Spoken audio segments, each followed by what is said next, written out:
하대는 같지만 사실은 그 당시에 대감입니다. 대감.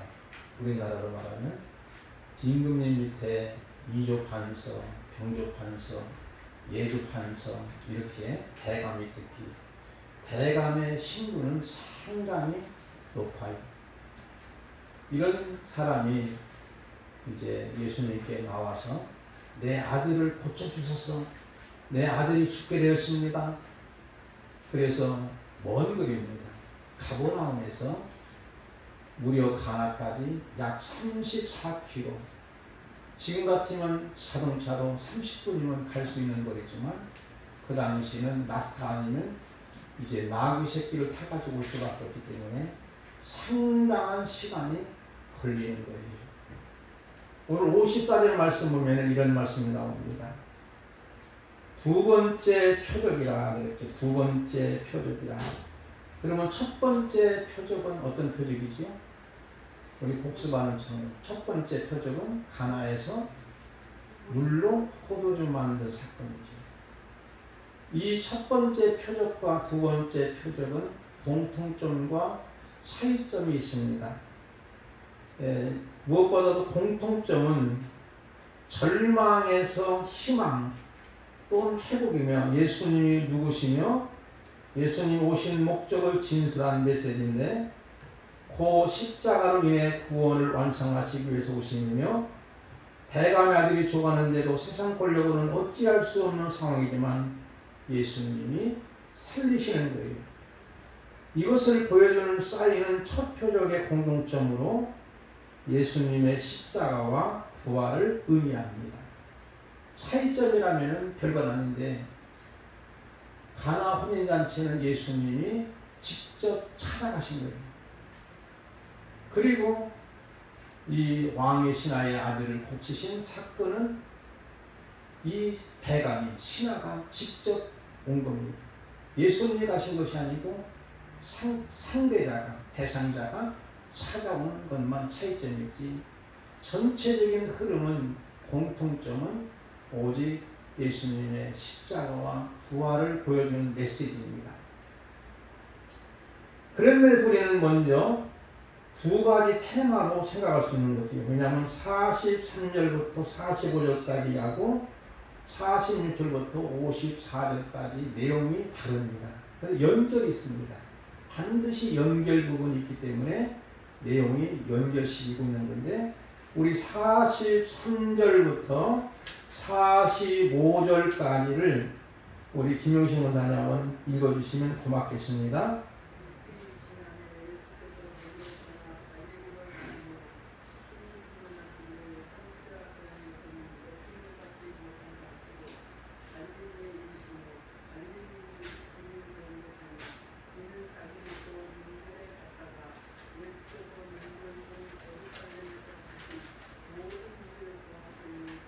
아멘. 감사합니다. 이틀이 지남은 40절에서 보면 사마리아에서 사마리아인들과 이틀을 유하신 것을 의미합니다. 오늘로 말하면 부흥사경회를 한 것 같아요. 예수님의 말씀으로 믿는 자들이 더욱 많아집니다. 이제는 사마리아의 원래 목적지인 갈릴리로 가시는 거예요. 사마리아에서.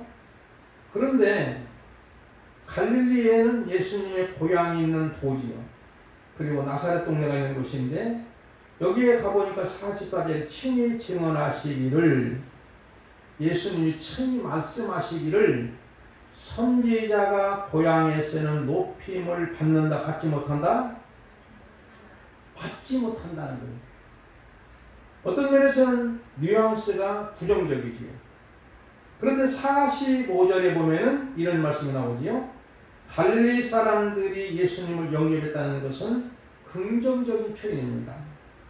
그러면 44절과 45절에 앞뒤가 맞지 않는 구조 같지만 실상은 갈릴리 사람들의 영접은 예수님을 사랑하고 구주로 믿어서 영접함이 아니라 예수께서 명절에 예루살렘에 사신 모든 일을 보았다는 것은 단순히 기적을 보고 어떤 이득과 혜택을 바라는 그래서 영접하는 거예요. 자기들은 어떤 욕망을 품고 보상심리 때문에 영접하는 것이죠. 이같이 갈릴리 사람들은 아무런 표적이 없이도 예수님의 말씀을 사모했던 사마리아 사람과 대조적입니다. 여기서 주님이 원하시는 것은 보이는 기적을 바라보고 있는 것이 아니라 표적이 없어도 말씀대로 믿는 믿음을 원하시죠. 표적만을 보고 믿고자 하는 자들을 예수님이 기뻐하지 아니하십니다. 예수님은 이렇게 말씀하시죠. 요한복음 20장 29절에 예수께서 이르시되 너는 나를 본고로 믿느냐 보지 못하고 믿는 자들이 복되다 하시니라 그랬죠. 그런 면에서 우리 기독교는 우리가 늘 기억해야 할 것은 보는 종교가 아닙니다. 따라합시다. 기독교는 보는 종교가 아니고 듣는 종교다. 꼭 여러분이 이 말씀을 기억합니다. 보는 종교로 이해하면 괴물신앙이 되는 거예요. 보는 종교는 절대 아닙니다. 그러나 중요한 것은 듣는 종교입니다. 말씀을 듣고 믿는 것이지 어떤 기적을 통해서 내가 필요에 따라서 믿게 되면 뿌리가 약하기 때문에 언젠가는 쓰러지게 됩니다. 그러나 성령의 체험을 한 후에 내 믿음의 뿌리가 내리게 되면 점점점 뿌리가 깊어지게 되면 나중에 그 나무가 자라게 되면 결과적으로 꽃이 아름답게 피면서 열매도 맺게 되는 줄 믿습니다. 그러나 뿌리가 없는 나무는 결과적으로 보기는 금방 좋지만 꽃꽂이 할 때 얼마나 꽃이 아름답고 멋지게 보기가 좋지만 일주일도 못 가서 시들어버리는 거예요. 그와 마찬가지로 보는 종교는 어떤 면에서 보면 자꾸 채워지지 않으면 요구하게 되고 원망하게 되고 기적정신이 되면 아픈 것 같습니다. 떨어지면 더 센 것을 찾습니다. 개인에게 거짓 유한과 만족을 주는 교회가 되지 말고 우리는 복음을 바르게 전하는 교회가 되어야 됩니다. 그래야만 생명을 살게 됩니다. 즉 갈릴리 사람들은 예수님을 메시아를 영접하는 것이 아니에요. 그냥 필요에 의해서 욕구를 채우기 위해서 따르는 것뿐입니다. 앞으로도 말씀을 나누겠지만 우리의 기적사건도 역시 많은 사람들이 예수님을 임금으로 삼는 것도 그들의 어떤 이득과 혜택과 보상심리로서 예수님을 임금을 삼으려고 예수님을 이용하려고 하지 예수님을 믿는 것은 아니었던 거예요.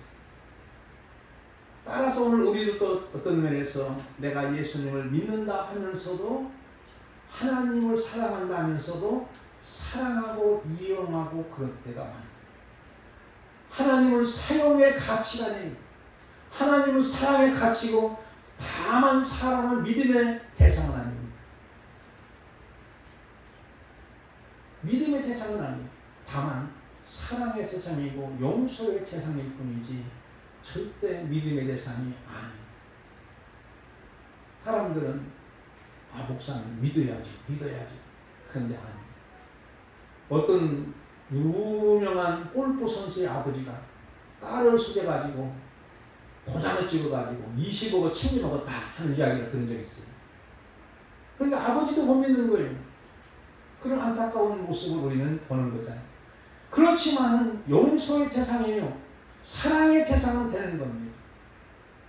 그래서 우리는 보통 하나님을 이용하려고 사용하려고 하는 믿음을 가지면 결과적으로 나중에 괴물신앙이 됩니다. 정치적으로 어떻게 이용해서 괴물신앙 만들고 어떤 이상한 유명하다는 목사님은 정치를 해가지고 무슨 당을 만들어가지고 세상에 죽었던 생명을 살리기도 바쁜 시절에 정치를 해서 무엇을 하겠습니까? 세상 권력을 앞세워서 무엇을 하겠습니까? 그게 바로 괴물신앙이고 여러분은 그런 곳에 현혹되지 마시고 오직 생명을 살리는 것은 말씀의 신앙이고 말씀의 뿌리가 내리게 되면 그 뿌리 속에서 싹이 나게 되고 점점점 성장하고 성숙해지게 되고 꽃이 피며 열매를 맺게 되는 줄 믿습니다. 46절부터 47절 말씀을 한번 이제 테마가 바뀌는 거죠. 본문입니다. 우리 46절부터 47절 말씀을 우리 전수장사님 읽어주실까요?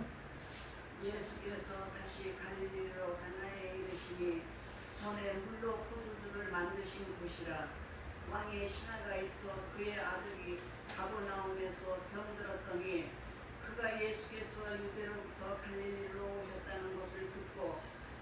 청하되 내려오셔서 내 아들의 병을 고치소서 하니 그가 그의 거의 죽게 되었습니다. 아멘. 왕의 신하, 쉬운 말로 대감이라고 표현할게요. 대감. 대감의 아들이 거반 죽게 된 상황이지. 그런데 이때 예수님이 갈릴리 가나에 이르게 될 때 왕의 신하 대감님이 그 당시에 권력의 실세라고도 볼 수 있지요. 아들이 죽게 되니까 가버나움에서 가나까지 아까 말씀드린 것처럼 34km 정도 되니까 상당히 먼 거리를 오는 거예요. 사실 여러분이요, 대감이니까 자기 밑에 있는 하인들이 많을 겁니다. 종들도 많고 종을 시켜서 그 예수님이 많은 병자들을 고치신다는 이적을 베푸고 기적을 베푼다는데 여기까지 좀 오셔서 내 아들을 좀 살리라고 기도 좀 못하는 거죠. 간절히 부탁하셨는데 자기가 치료왔다는 거예요. 이것은 쉽게 말하면 왕의 신하의 신분으로 온 것이 아니고 아버지의 마음으로 온 것이지. 아버지의 마음으로 온 것이지.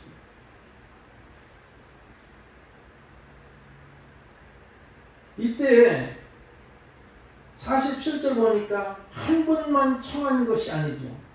청하여 이 말은 헬라 말로 미알로 시제이므로 한 번 청한 것이 아니라 계속해서 거듭거듭 청했다는 겁니다. 이쯤 되면 예수님이 그래도 사회적으로 신분이 있고 지위가 있는 사람에게 부탁이라 가버나움까지 가서 치유를 해야 당연한 것이 아니겠어요? 간혹 그럴 수 있는 거잖아요. 여러분이 예를 들어서 어떤 분이 아프신데 교회에서 기도해도 되지만 꼭 병원에 와서 목사님 안수 기도해달라고 막 그럴 수 있는 거지. 왜냐하면 친밀하게 간곡하게 간절히 기도를 원하는 것이죠. 물론 그것도 필요하지만 예수님이 당연히 인간적으로서는 그래도 신분적으로도 지위가 있는 사람이니까 외면할 수 없고 예 그러지요 제가 가겠습니다 하야만이 우리는 이해가 되는 거예요. 그런데 예수님의 반응은 뭐라고 했지요? 예수님의 반응은 48절 말씀 볼까요? 우리 전전을 읽어주시겠다. 다시 한번 읽어주실까요? 예수께서 이르시되 너희는 표적과 기사를 듣지 못하는 도무지 믿지 아니하리라. 예, 예수님이 고쳐준다겠어요? 안 고쳐준다겠어요? 이 말씀의 뉘앙스는 예수님 뭐라고 말씀하냐? 부정적이잖아요. 표적과 기사를 보지 못하면 도무지 믿지 않는다. 그냥 도무지라는 말이 또 강조점이 있어요. 도무지 믿지 않는다. 너희들이 표적과 기적과 이적을 경험해야만 믿는다고 하는 거죠. 그때 신하는 이르되 주여 내 아이가 죽기 전에 내려오소서. 이제 죽으면 그만이니까 내려오소서. 근데 사실은 이 믿음은 아직도 불완전한 믿음이고 긴가민가 의심이 있는 믿음이라고 볼 수 있는 거죠. 반신반의 믿음이죠. 일마다 기대죠. 내 아이가 죽기 전에 내려오셔서 보통 치유기도 부탁하면 친밀하게 교감해주고 간절히 기도해줘야 하는 것을 이해합니다. 사실 치유는 하나님이 하시지 목사나 어떤 사역자가 어떤 은사자가 하는 것은 아니에요. 어떤 이상한 당을 만드는 사람이 있어요. 허아무개인데 그 사람한테 가서 축복기도 받으면 대박 난다고 사람들이 막 돈보따리 가지고 와서 기도받는다는 거죠. 완전히 사기꾼인데도 사람들이 복이라고 하면 세상 말로 말하면 환장할 정도 찾아가는 거예요. 그게 아닙니다. 여러분 하나님이 치유하시는 것이지 사람이 하는 것은 아니에요. 다만 기도할 뿐입니다.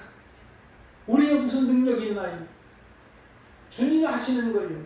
하나님이 하시는 거예요.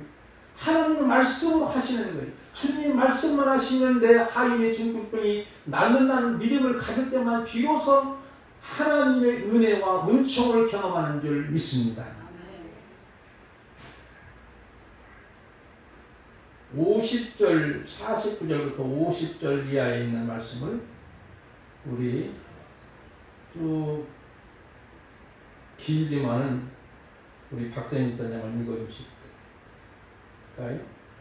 어디까지 읽어주냐면요 52절까지 읽어주시면 되겠습니다. 49절부터 신하가 이르되 주여 내 아이가 죽기 전에 내려오소서. 예수께서 이르시되 가라 내 아들이 살아있다 하시니 그 사람이 예수께서 하신 말씀을 믿고 가더니 내려가는 길에서 그 종들이 오다가 만나서 아이가 살아있다 하거늘 그 낳기 시작할 때를 보는즉 어제 7시에 열기가 떨어졌나이다 하는지라. 아멘. 가라 내 아들이 살아있다 하시니 그 사람이 예수께 하신 말씀을 믿고 가더니 언제는 믿으니까요. 말씀을 믿었으니까. 여러분 생각해 봅시다. 가라 내 아들이 살아있다 하면 여러분이 만약에 제가 어떤 분이 기도를 부탁했어요. 그러면 가시죠. 그러면 나을 겁니다. 가세요. 가면 날 겁니다. 뭐 믿고 가나요? 세상에 그런 목사가 다 어디 있어. 그럴 거 아니에요. 근데 예수님은 가라. 내 아들이 살아있다. 근데 이 왕의 신하 대강님은 때려가는 거예요. 근데 그 믿음도 온전하지 않아요. 왜냐하면 자기 아들이 낳은 것을 긴가민가해서 그 종들에게 시간대를 물어보는 거예요. 시간대를 물어보는 몇 시에 내 아들이 나가느냐고 물어보니까 11시입니다. 11시면 이스라엘 시간하고 우리나라 시간하고 반대니까 몇 시일까요? 11시에 반대는 생각이 안 나요. 시계를 보여줄까요? 오후 5시. 오후 5시에 늦음하게 예수님이 나온 것은 그때서 그의 믿음이 눈꽃만치 싹이 트다가 점점점 믿음이 성숙되지면서 온 집안이 예수님을 믿게 된 줄 믿습니다. 그 말씀이 이제 53절부터 54절까지 우리 차연성원사 읽어주실까요?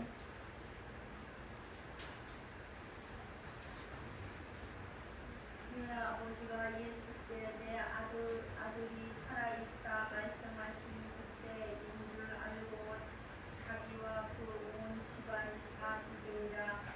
이것은 예수님께서 유대에서 갈릴리로 오신 뒤에 행하신 두 번째 표적이니라. 아멘. 자, 믿음이라고 하는 것은 당장 싹 금방 막 믿음이 쏙 자라는 것은 점점 단계가 있는 거예요. 말씀의 씨가 떨어지고 그 말씀의 씨가 떨어지면서 싹이 나게 됩니다. 농사의 원리와 똑같은 겁니다. 진리의 말씀으로 나를 태어나게 하여 하나님의 말씀으로 나를 믿음으로 태어나서 새 사람이 되게 해요. 새 생명을 주는 거예요.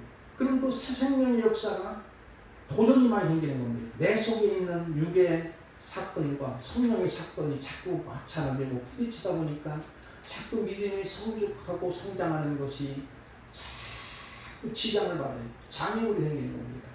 그렇지만은 중요한 건 뭐냐면 결과적으로 믿음이 성숙되어지면 승리하게 되는 거죠. 그런 승리돼서 마침내 성숙한 믿음이 되고 잡초는 제거되고 이제 곡식만 있게 되면 결국은 열매를 맺는 거예요. 지금 그래서 열매를 맺는데 이 왕의 신하의 온 집안이 그래도 어떤 면에서는 권력가의 집안들이 예수님을 믿게 되는 줄 믿습니다. 그 말씀이 어디 말씀이냐면 53절에 제가 보면 내 아들이 살아있다는 말씀하신 그때인 줄 알고 그때가 확실한 믿음을 가진 거예요. 자기와 그 온 집안이 다 믿습니다. 집안이 믿었습니다. 여러분 이 말씀 속에서 우리가 깨달을 것이 뭐예요? 내가 예수 믿으면 우리 집안이 예수님을 믿게 되는 줄 믿습니다. 복음의 씨가 떨어진 거예요. 긴가민가 아직도 뭔가 보상적인 심리로의 믿음을 가졌다면 금방 내 우리 집안이 예수 안 믿어요.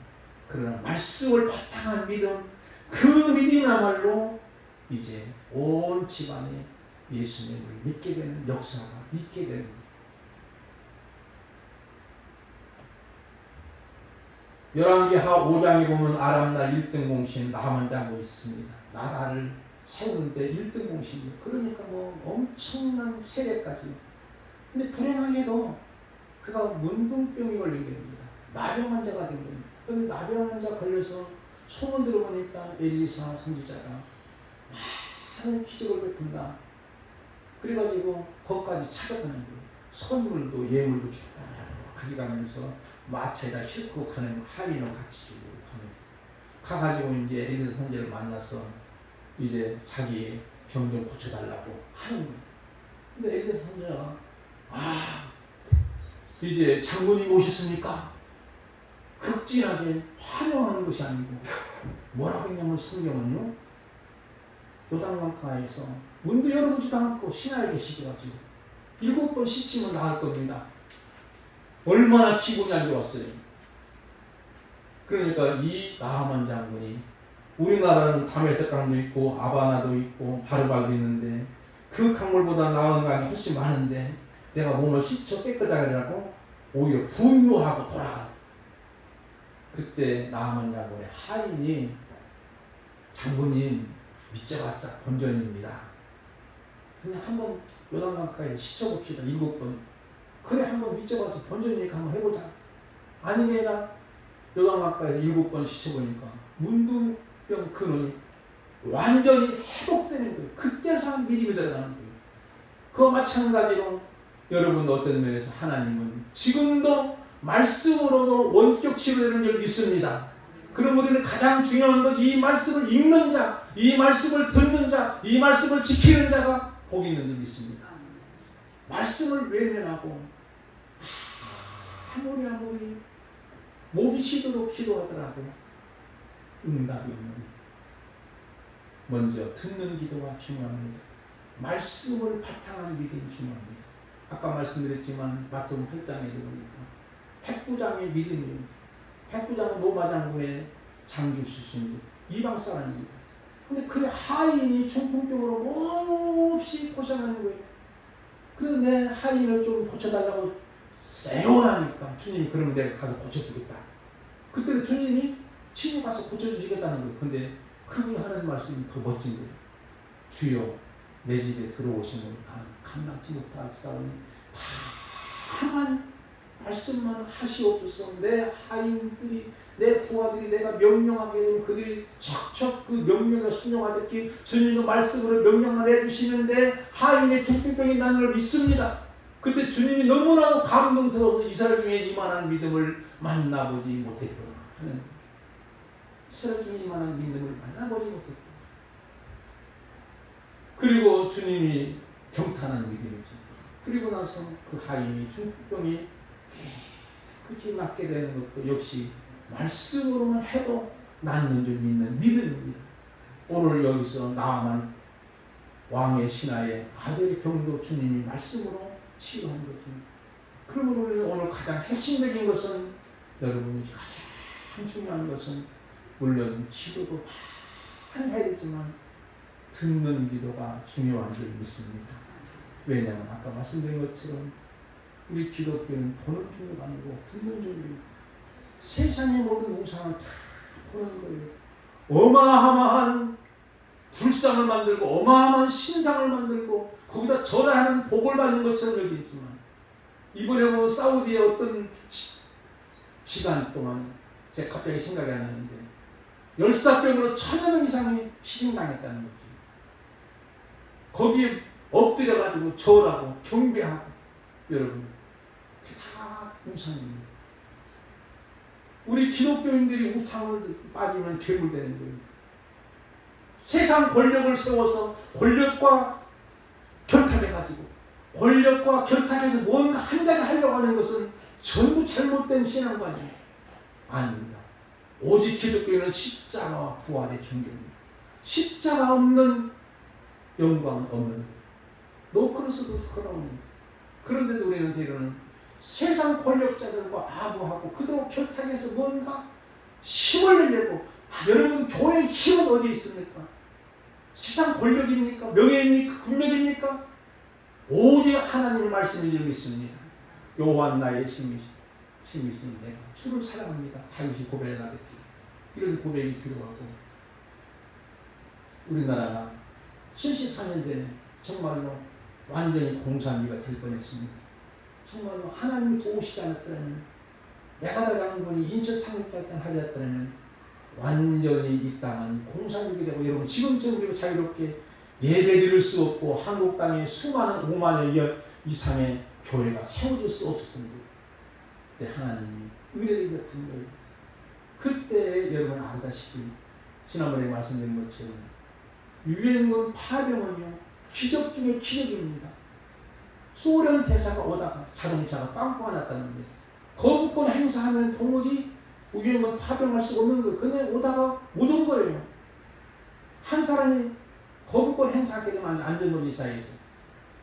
근데 그 사람이 결국 오지 못해가지고 100% 찬성해서 유엔군이 파병되고 인천 상륙작전을 통해서 다시금 회복되는 대한민국이 되고 지금은 G7 국가예요. 정말로 OECD 국가에 가입하고 GNP가 3만 달러 이상이 되는 나라가 됩니다. 이제 중요한 것은 우리가 이 나라를 위해서 기도할 수 있고 여야 정치인들이 정신을 바짝 차리고 서로 싸우지 않고 협력해서 한다면 대한민국은 무궁한 발전이고 이 땅을 통해서 선교 대국으로 세워질 것을 믿습니다. 우리 찬송가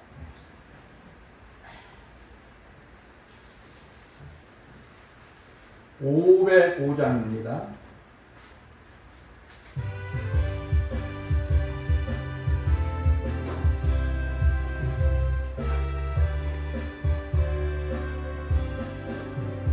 온 세상